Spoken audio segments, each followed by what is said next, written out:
Farniente, château et jeux de plage, oui, le sable c'est tout ça et bien plus encore pendant les vacances.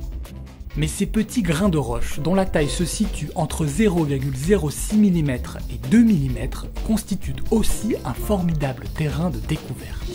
Car le sable mouillé, au même titre que le sang, le dentifrice ou encore le ketchup, est un fluide non newtonien. Explication. Un fluide est caractérisé par sa viscosité, un paramètre qui va quantifier à quel point il est liquide. Pour un fluide classique tel que l'eau ou l'huile, ce paramètre ne dépend que de la température. En revanche, pour un fluide non newtonien, comme le sable mouillé, ce paramètre va dépendre d'autres facteurs tels que la contrainte qu'on lui applique ou sa vitesse.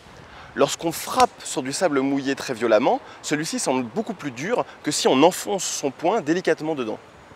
Pour visualiser cette propriété surprenante, on peut utiliser un mélange d'eau et de maïzena. Ce mélange va se comporter comme un liquide tant qu'on le manipule délicatement. Mais dès lors qu'on va l'agiter ou frapper dessus, il va se comporter comme une pâte épaisse, voire un solide. Lorsqu'on prend ce liquide entre les doigts et qu'on le malaxe, on arrive ainsi assez facilement à faire une boule de pâte qui va se liquéfier instantanément dès qu'on va arrêter de la manipuler. Lorsqu'on essaye de le frapper avec une cuillère ou avec son poing, ce mélange va sembler très dur, on ne pourra pas s'enfoncer dedans. En revanche, si on pose une cuillère dessus ou qu'on enfonce son doigt délicatement, il va couler comme dans une brique de lait. Ce comportement non newtonien est lié, comme pour le sable mouillé, à la forme irrégulière des grains de maïzena. Lorsque le mélange est au repos, l'eau parvient à s'écouler très facilement entre les grains. En revanche, lorsqu'on comprime le mélange ou qu'on lui imprime une vitesse, les grains viennent s'imbriquer les uns dans les autres. Cela empêche l'eau de s'écouler, la viscosité du mélange augmente jusqu'à atteindre, dans les cas extrêmes, celle d'un solide.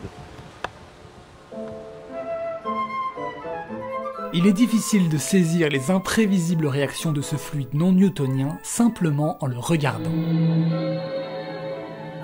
N'hésitez pas à tester vous-même ces étonnantes propriétés chez vous en mélangeant environ 2 tiers de fécule de maïs dans 1 tiers d'eau.